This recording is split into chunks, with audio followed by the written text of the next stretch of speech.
Platform आहे which is dedicated to women entrepreneurs. आणि basically जे घरातनं बिझनेस करतात अशांना ई कॉमर्स एक्सपोजर देण्यासाठी तो प्लॅटफॉर्म त्यांनी तयार केलेला आहे.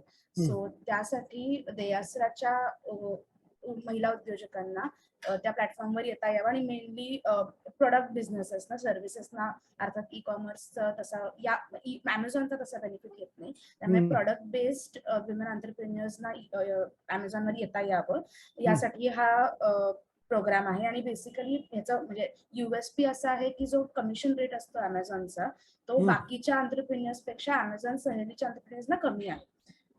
The commission rate is the maximum cap is 12%.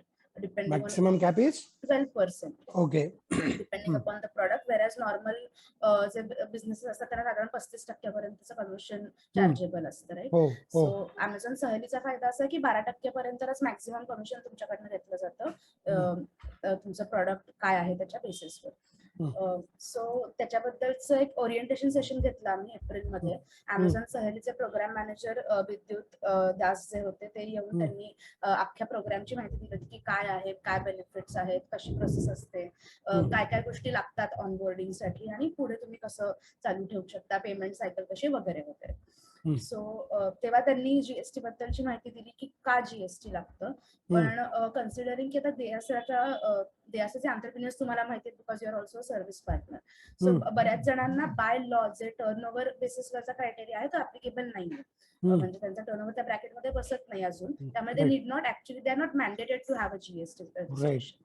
त्यामुळे बऱ्याच आणि GST एकदा केलं की त्याचे रिटर्न फाईल करणं, even if it is a nil return we have to file it वगैरे, या बऱ्याच गोष्टी त्याच्याशी अलाईन पाठीशी लागतात एकदा GST आला की.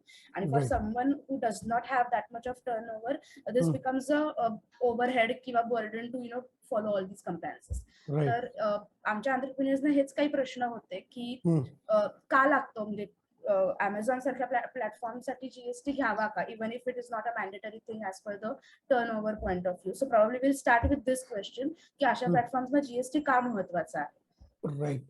GST ऍक्ट मध्ये वेगवेगळे क्लास डिफाईन केलेले आहेत. त्याच्यापैकी एक क्लास आहे e commerce operator. E commerce operator. E commerce ऑपरेटरला लॉ मध्ये असं म्हटलेलं आहे की तुम्ही ई कॉमर्स ऑपरेटरची सर्व्हिस घेऊन लाईक अमेझॉन, फ्लिपकार्ट या सगळ्या गोष्टी जेव्हा विकता तेव्हा you have to have a GST registration mandatory. याचा कारण असं आहे की जर या लोकांना GST टर्नओव्हर मॅन्डेटरी म्हणजे रजिस्ट्रेशन मॅन्डेटरी केलं नाही तर याच्यावर काही कंट्रोल नाहीये, कारण हा अनऑर्गनाइज सेक्टर आहे. कोणी येईल, कुठेही विकेल, काही होईल, राईट? सो याच्यासाठी बाय ऍक्ट ते म्हटलेलं आहे आणि मेजर चंक याच्यातनं GSTचा रेव्हेन्यू गव्हर्नमेंटला मिळू शकतो म्हणून ते केलेलं आहे. याच्याच पॅरल अजून एक म्हणजे ई कॉमर्सची अजून एक ऍडिशनल रिक्वायरमेंट अशी आहे की जेव्हा लेट्स से मी अमेझॉन आहे आणि मी ऐश्वर्याला काही पैसे देतोय, 100 रुपये देतोय, मी ऐश्वर्याला त्यातला 1 रुपया हा GST TDS कापून मी ऐश्वर्याच्या GST नंबरला भरणार आहे. ती ई कॉमर्स ऑपरेटर म्हणून माझी जबाबदारी आहे. सो तो क्रेडिट पास ऑन करायला पण तुला GSTचा नंबर असणं गरजेचं आहे, अदरवाईज ते GSTचे क्रेडिट पास ऑन होत नाही.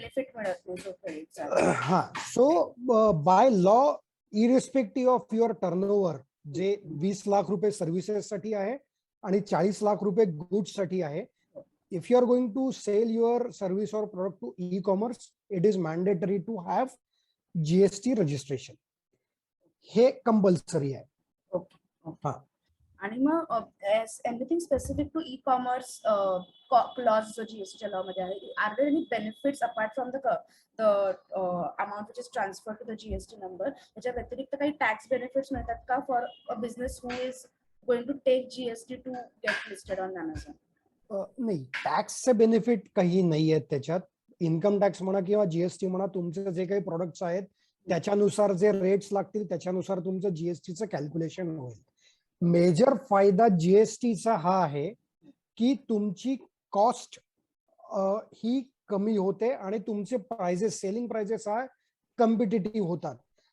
याचं एक्झाम्पल असं आहे की मी आज GST नंबर नाहीये, मी एखाद्या GST नंबर असलेल्या माणसाकडनं प्रोडक्ट खरेदी करतोय जे 18% जीएसटी ला आहे. सो 100 रुपये बेसिक व्हॅल्यू आहे, 18 रुपये जीएसटी आहे. 118 रुपयाला ती 118 रुपयाला ते वस्तू किंवा प्रोडक्ट मला मिळत आहे. माझ्याकडे जीएसटी नंबर नाहीये म्हणून हे जे 18 रुपये मला जीएसटी द्यायला लागतोय that is cost to me, कारण ते 18 रुपये मी पुढे पास ऑन करू नाही शकत आहे. कारण मला जीएसटी नंबर नाहीये म्हणून मी लावताना जीएसटी लावू शकत नाही. सो लेटचे मला 200 रुपये ही मार्केटमधली त्या प्रोडक्टची सेलिंग प्राइस असेल, कारण कॉम्पिटेटिव्ह मार्केट आहे. सो मी 200 रुपयाला विकायला गेलो तर कॉस्ट 118 रुपये. सो माझं प्रॉफिट जे होत आहे ते कमी होत आहे. वेअरॅज जर मी 100 रुपयेला घेऊन 200 रुपयाला विकली तर मी जीएसटी असेल तर मी 200 रुपयावर जीएसटी लावणार आहे, समोरचा मला जीएसटी देणार आहे आणि 18 रुपये मला जीएसटीचं क्रेडिट अवेलेबल आहे. तो माझं प्रॉफिट मार्जिन हे जीएसटी फ्लो मध्ये आल्यामुळे हे खूप वाढणार आहे.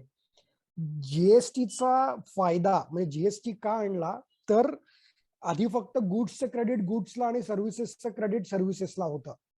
आता त्यांनी ते इंटरचेंज केलंय की जरी मी गुड्स विकत असेल आणि मी त्याच्या रिलेटेड कुठली डिझायनिंगची सर्व्हिस घेतली, सीएची सर्व्हिस घेतली, टॅक्स कन्सल्टंटची सर्व्हिस घेतली आणि त्याच्यावर जर मला जीएसटी लागून येत असेल तर तो जीएसटीचे क्रेडिट मला गुड्स विकलेल्याच्या अगेन्स्ट पण अवेलेबल आहे.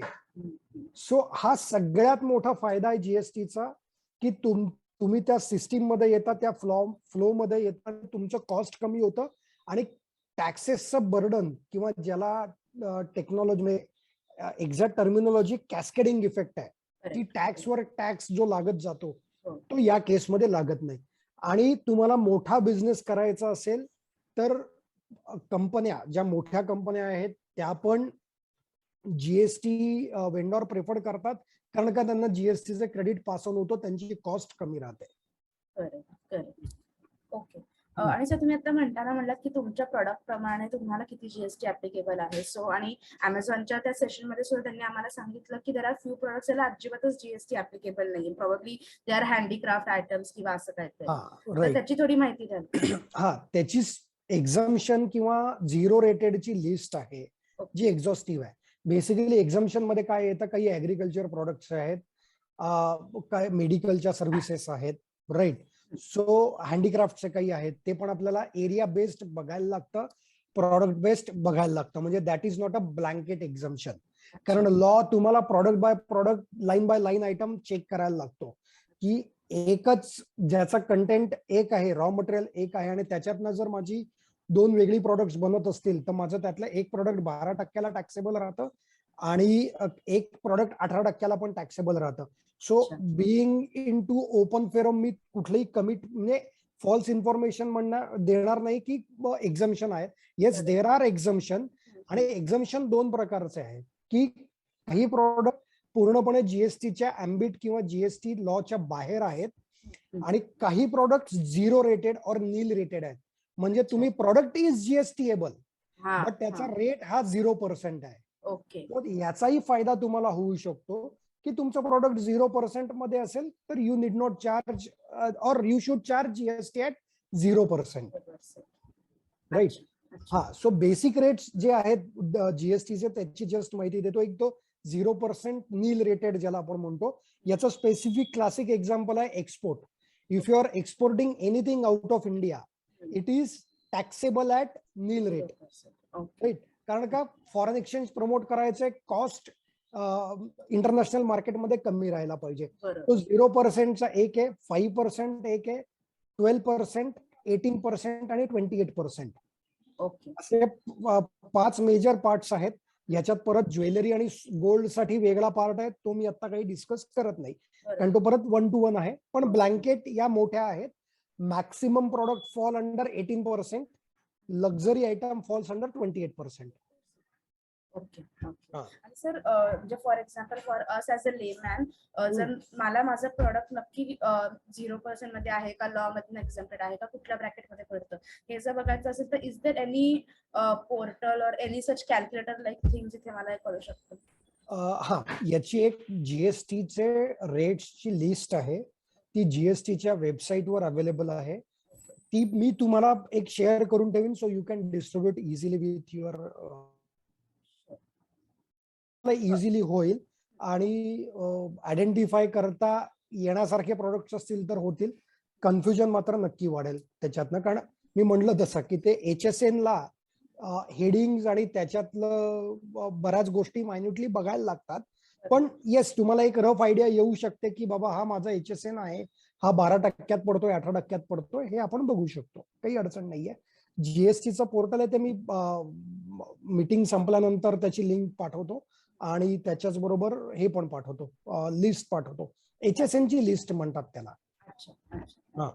आणि सर असं आपण जर धरून चाललो की ह्या बिझनेसेसनी त्यांना अमेझॉनवर जायचंच आहे, त्यामुळे त्यांनी जीएसटी रजिस्ट्रेशन केलं, तर ते केल्यानंतर साधारण दर महिन्याला, दर क्वार्टरला, हाफ इयरली किंवा इयरली काय काय गोष्टी कंप्लायन्सच्या पार्ट मधनं वाढतील आणि त्या मॅनेज करणं कितपत सोपं आहे किंवा कसं आहे? जीएसटीचा कंप्लायन्स हा मंथली आहे, म्हणजे याच्यासाठी म्हणजे वी सजेस्ट मंथली, कारण पेमेंट हे मंथली करायला लागतं. याच्यात एक पार्ट असा सोपा आहे असं म्हणू शकतो की अमेझॉन किंवा या ई कॉमर्सच्या वेबसाईट्स आहेत, याच्यातनं येणारे जे रिपोर्ट्स असतात ते जीएसटी फ्रेंडली आणि जीएसटी कंप्लायंट असतात. सो तुम्हाला पर से फार त्याच्यावर कॅल्क्युलेशन किंवा वर्किंग करायला लागत नाही. फक्त याच्यात कसं आहे की तुमचं जीएसटी वाला परचेस असेल, याचा रेकॉर्ड तुम्हाला मेंटेन करायला लागतं. पण सेलचं रेकॉर्ड अमेझॉन इटसेल्फ इनबिल्ट त्यांच्या सिस्टीम मधनं बिलिंग आणि हे सगळं होतं, त्यांच्या सेटलमेंट्स येतात. So sales part has been taken care of. हा, सो तिथला तो मेजर पोर्शन बर्डन तुमचं कमी होतं. आणि परचेसेसचं रेकॉर्ड तुम्हाला ठेवावं लागतं, कारण मी म्हटलं तसं की मी 200 रुपयाला वस्तू विकली आहे, मी 36 रुपये जीएसटी कलेक्ट केलाय, मी 100 रुपयाची वस्तू घेतली आणि 18 रुपये माझ्या वेंडॉरला केलाय. सो मला ऍक्च्युली 18 रुपयेच गव्हर्नमेंटला भरायचे. हे इतका एक ब्रॉड कॅल्क्युलेशन आहे याच्यात. सो मग हे 100 रुपये मी किती वेळा परचेस केलेला आहे याचं एक रेकॉर्ड मेंटेन करणं आवश्यक आहे, जेणेकरून तुमचं कॅल्क्युलेशन सोपं होऊन जाईल.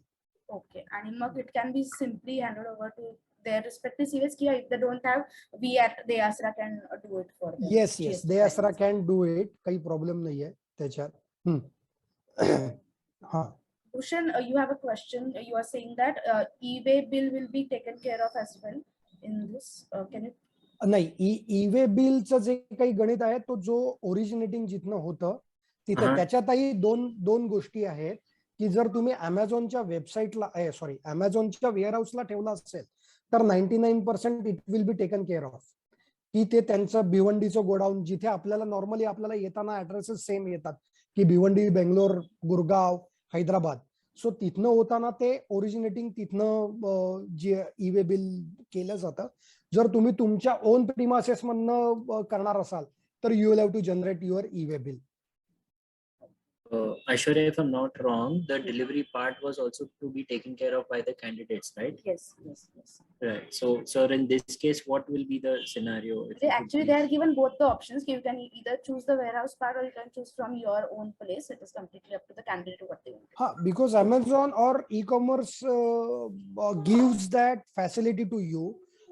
If you are keeping with Amazon warehouse, they will be charging you their storage charges, handling charges, etc. So it depends on the product, the demand, etc. त्यांच्याकडे असेल तर कसं होतं, तो तुम्ही पण ऑर्डर करायला जाता तर अवेलेबल इन 1 to 2 days और अवेलेबल इन 6 to 8 days. तो हा जो डिफरन्स असतो तो त्याच्यासाठी असतो की जर त्यांच्याकडे ते वेअरहाऊसला नसतं, सो त्यांना ती बॅक टू बॅक ऑर्डर म्हणा किंवा ते करून यायला वेळ लागतो. हा त्याच्यातला पॉइंट आहे. Okay. अजून एक क्वेश्चन होता सर, म्हणजे just a follow-up question to what you mentioned about sales and purchases records. If I take GST and I start selling on Amazon and my sales part is taken care of with the Amazon invoices which I get or the statements which I get, पण जर मी Amazonच्या व्यतिरिक्त सुद्धा sale करायचं, for example if I have a apparel business, I have my own boutique and I am selling it in the boutique as well as online, तर मग त्या केसमध्ये boutique मधल्या सेल्सचा पण मला रेकॉर्ड ठेवणं अपेक्षित असतं का? राईट. GST नंबर हा पॅन बेस्ड आहे. Once you apply for a GST or get the GST number, every transaction will have the GST impact. If it is taxable, you will have to collect the tax. If it is not taxable, you will have to show it as a nil rated or exempted. So तिथे bifurcate होत नाही की मी अमेझॉनला विकतीये, मी butyric मधनं विकतीये, मी resale करतीये, मी wholesale करतीये. Nothing doing. ते तुम्हाला back to back sale bill त्याचं करायला लागणार, करावं. त्याच्यावर जीएसटी लागणार आहे, because it is a PAN based number. Hmm. आणि मग पॅन बेस्ड नंबर मध्ये समजा मध्ये 4 वेगवेगळ्या बिझनेसेस असतील, हम्म. मला 4 वेगवेगळ्या बिझनेसेसला जीएसटी नंबर म्हणजे 4 एका वेगवेगळे, business करावं. हा, ते करावं. सगळं टॅक्सेबल होणार आहे. Okay. A question of the specific to a particular candidate. I'm not sure if that candidate is here or not, but they say that it is a startup and wants to observe how it goes to avoid extra expenses and accounting work. What can be done about it? म्हणजे त्यांना check करायचं की how it goes, पण तरी मग GST करावा का?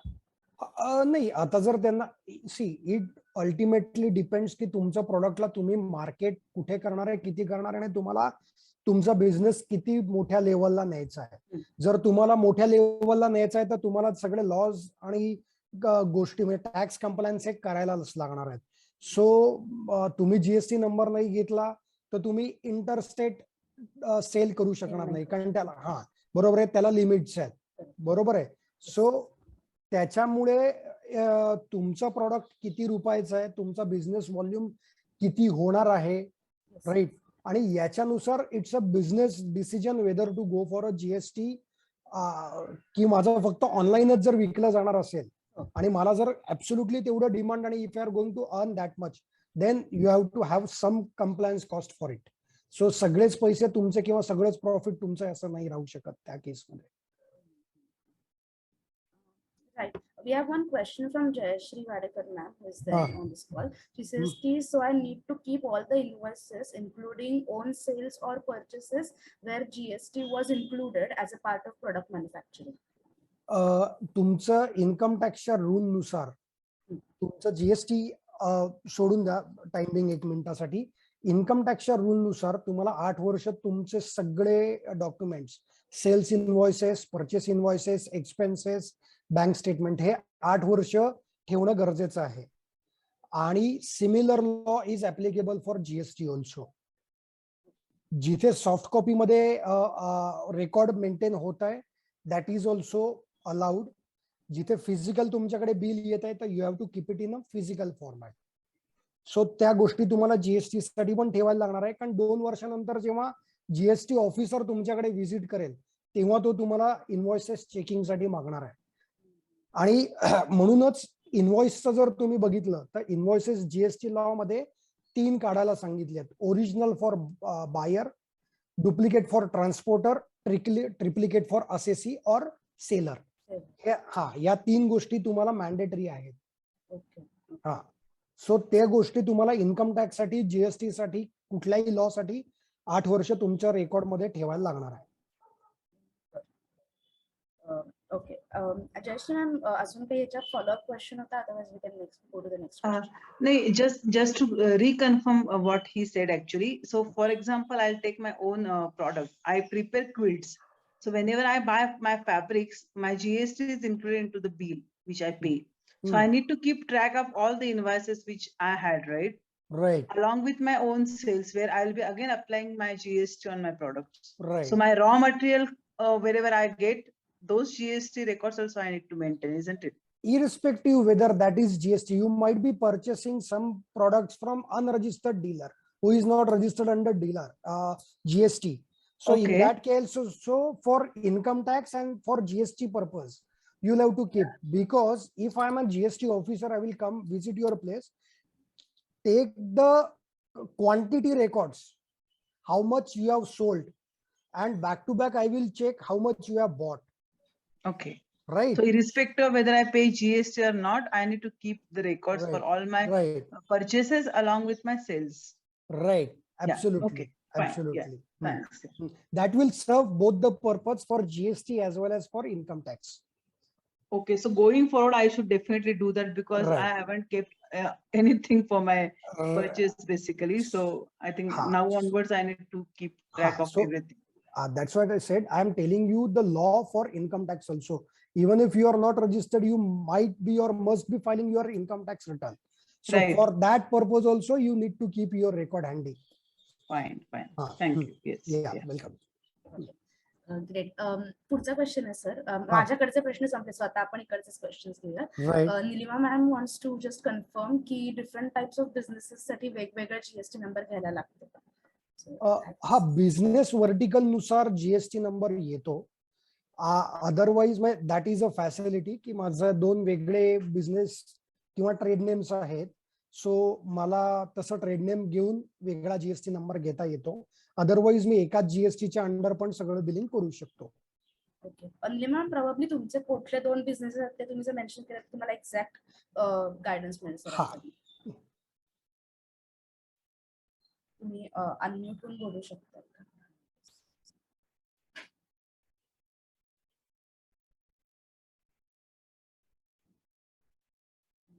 Okay, let us give her some time. थोडा पुढचा प्रश्नाला जाऊया. प्रियंका मॅम इज आस्किंग की is there a software or a easier way to document all the invoices and sales? हा, ऑनलाईन सॉफ्टवेअर्स आहेत. पण तुमच्याकडे जर इनवॉइसेस फिजिकल कॉपीमध्ये येणार असतील तर you will have to keep that physical record also. आणि जोहो आहे किंवा क्विकबुक्स आहे याच्यात तुम्ही त्याचं एंट्री करताना त्याची soft copy as an attachment record ठेवू शकता.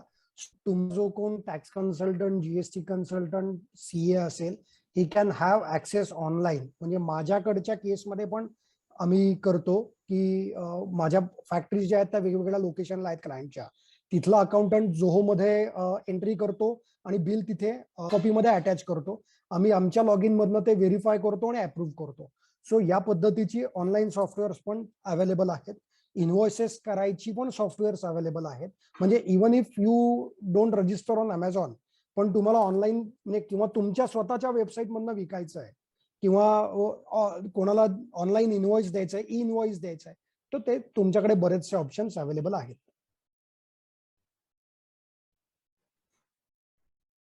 निलिमा मॅमनी त्यांचा प्रोडक्ट सांगितलं तिथे, बरोबर. She is not able to unmute. She हा. Says that 1 is food products and second is readymade ladies dress and 1 gram jewellery. So हो, हे सगळं टॅक्सेबल कॅटेगरीत येतं. So even if she wants to sell let's say jewellery online आणि त्यांनी त्याच्यासाठी GST घेतला तरी त्यांचं food product which is chargeable at 5%, हे म्हणजे नॉर्मली 5% त्या केसमध्ये येतं. सो त्याच्यावर त्यांना टॅक्स लावायला लागेल. आणि तिन्हीसाठी म्हणजे दोन्हीसाठी वेगवेगळं जीएसटी रजिस्ट्रेशन करायला लागेल. हो, आपण बिझनेस व्हर्टिकलचा नंबर घेऊ शकतो की त्यांची ट्रेड नेम्स जर वेगळी असतील, म्हणजे फूड प्रोडक्ट साठी ते ए वापरतायत, 1 ग्रॅम ज्वेलरीसाठी बी वापरतायत आणि गार्मेंटसाठी सी वापरतायत. सो ए बी सी या नावाने त्यांचे नंबर्स येणार, ज्याला आम्ही बिझनेस व्हर्टिकल रजिस्ट्रेशन अलाउड आहेत. ओके, म्हणजे it can be done but it is not necessary to be done. हा हा हा, काही लोकांना आयडेंटिटी किंवा ब्रँड वेगवेगळा ठेवायचा असतो किंवा असतो. सो त्या दृष्टीनं ती गव्हर्नमेंटनी फॅसिलिटी दिलेली आहे. Next question is, okay, she wants to understand at the end of the session, will you share online invoice tracking software details? Probably when you're sending out the email, तुम्ही तेव्हा दिलेत तरी चालेल. हा, मी त्याच्या लिंक्स पाठवून ठेवतो. त्याचे डेमोज असतात. सो ते काय डेमो आणि त्याच्या रिक्वायरमेंट्स, त्यांचं कॉस्टिंग ते आहे. I don't recommend free software because त्याचा डेटा मिसयूज होतो. So being into financial field, I don't want anybody to have their business or finances at risk. So I won't recommend any free software. Let's be clear on that. म्हणजे तुम्ही जर clear tax किंवा हे जे कुठले software website वापरत असाल, those who are free, so तुमचा data has already been compromised. Know it for sure. Great, thank you. हे मला पण माहिती नव्हतं, म्हणजे thank you so much for this. Anything else? अजून कोणाला काही प्रश्न असतील तर, नाही तर मला फक्त एक शेवटचा प्रश्न सरांना विचारायचा आहे, विच इज प्रोबॅबली एक सॉरी, या प्लीज गो. थोडंसं आपण फायलिंग बद्दल पण बोलूयात का? म्हणजे किती इंटरव्हलने फायलिंग करावं लागतं आणि विच आर मेंडेटरी. आणि मी असं ऐकलंय की there are quarterly what do you say, audits also are required. So filing every month is one process and every quarter we need to have an audit. Actually I don't have any idea. So yeah, whatever you have, you just ask me. I will clarify your doubts. That will be more easy for both of us. Monthly returns compulsory आहेत. Rather त्याच्यात 2 parts आहेत. एक, payments हे monthly व्हायलाच पाहिजे. Payments हे monthly व्हायलाच पाहिजे.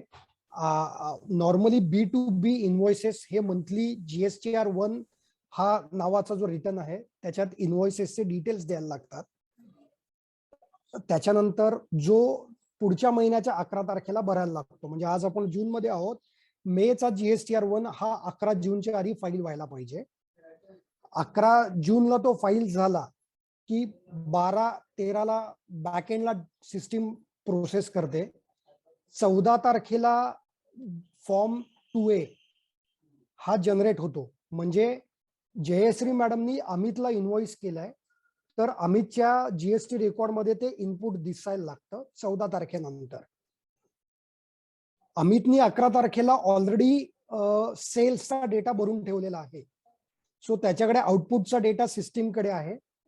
14 तारखेला इनपुटचा डेटा अवेलेबल होतो आणि त्या दोन्हीतला डिफरन्स काढून 20 तारखेला मला बॅलन्स टॅक्स पेमेंट करायला लागतं. ही सिम्पलेस्ट प्रोसेस आहे. सो 11 तारखेला तुम्हाला तुमचा GSTR1 भरणं हे मॅन्डेटरी आहे. 14 तारखेनंतर तुमचा GSTR2A public to be check करणं, व्हेरीफाय करणं हे मॅन्डेटरी आहे.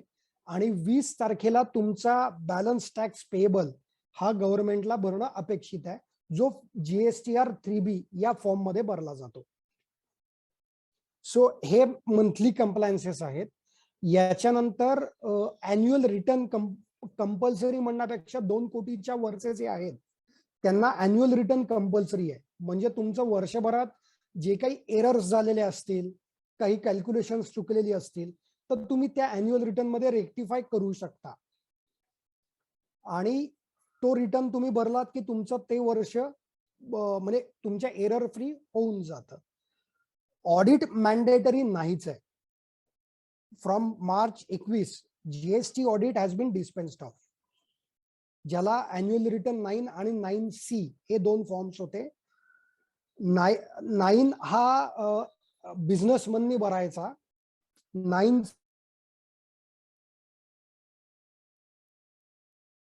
9C हा फॉर्म डिस्पेन्स्ड झालेला आहे. म्हणजे त्याला सर्टिफिकेशन ऑडिटरची सही लागत नाही, फक्त व्हेरीफाय करून घेतलाय ना हे मॅन्डेटरी आहे. पण तो 2 कोटीच्या वरच्या टर्नओव्हर साठी अॅन्युअल रिटर्न्स ऍप्लिकेबल आहे. ओके. हा. सो तुमच्या लेट्स से आपण आय विश की सगळ्यांचे टर्नओव्हर 2 कोटीच्या वरती जायला पाहिजेत. पण 2 कोटीपर्यंत तुम्हाला मंथली रिटर्न भरणं सोपं राहील, इझी राहील, ट्रॅक राहतो, फिनान्स खूप मॅनेज करायला सोपं जातो. कारण तसंही पेमेंट मंथलीच आहे. सो तुम्ही 2A पण तेव्हाच व्हेरीफाय करता. कोणी क्रेडिट दिलेलं नसेल तर त्याचा फॉलोअप तुम्ही लगेच इमिजिएटली करू शकता किंवा नेक्स्ट बिलाचं पेमेंट तुम्ही होल्ड करू शकता. हे प्रॅक्टिकल सोल्युशन्स जेव्हा तुम्ही त्या GSTच्या फ्लो मध्ये याल तो प्रॉब्लेम्स आणि सोल्युशन्स ऑटोमॅटिकली तुमच्याकडे येऊन जातील. Okay, thank you. सर एक लास्ट क्वेश्चन टीम मेंबर कडनं आहे. हो. If the buyer is GST registered and buys the product by providing the GST number, will that be something that will be taken care by Amazon or by us? म्हणजे आमच्या entrepreneurs कडनं जर Amazon वरनं कुठल्या तरी बायरने घेतलं, त्याच्याकडे GST number आहे आणि तो GST नंबर त्यांनी दिला, तर how is the settlement in that case? नाही, त्याच्यात तुमचं GSTचं इनव्हॉइस Amazon जनरेट करतं आणि ते तुम्हाला सेपरेटली दाखवायला लागतं. म्हणजे GST मध्ये 2 प्रकारचे सेल्स आहेत.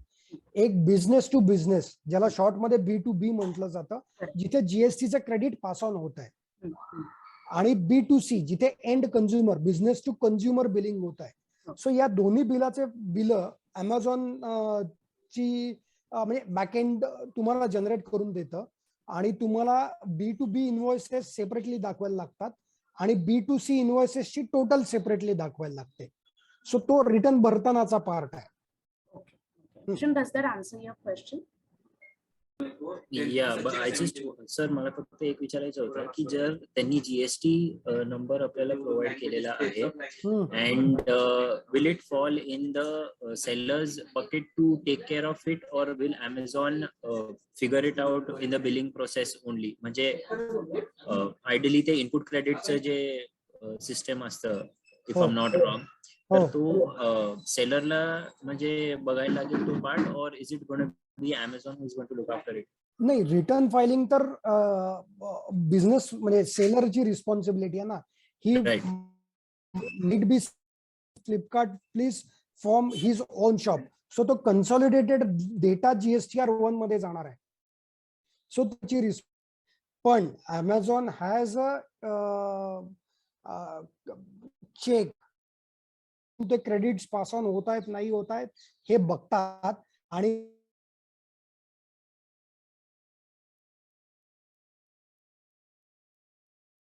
immediately. All right. Okay. Perfect. Thank you. Yes. So I guess, sir, that were all the questions that we had.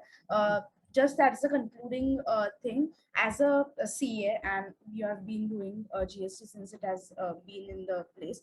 So would you recommend all our entrepreneurs, since they intend to be on a e-commerce platform, की GST घ्यावा आणि त्याच्या पुढची management साठी of course ते असं आहे किंवा if they already have their own CA team in place. But otherwise, we can support them on this if they are willing to do it. So do you recommend going for GST? याच्यात एक म्हणजे इथे कसं आहे की हे unorganised sector समजा आपण त्याला म्हटला तर याच्यात एक वे आउट राहू शकतो की इंडिव्हिज्युअली 100 रजिस्ट्रेशन घेण्यापेक्षा those who are like minded people किंवा जे ओळखीचे आहेत किंवा देअसराच्या कनेक्ट मध्ये आहेत, सो यांनी समजा 10 लोकांनी एकत्र येऊन एक वेगळं काही फॉर्मेशन म्हणा किंवा हे केलं, सो ते 10 लोक फक्त त्या एका एंटिटीला विकतील आणि ती entity will take care of all this GST आणि त्यांचे इंडिव्हिज्युअल जे नॉन GSTचे बिझनेस आहेत ते पण चालू शकतात.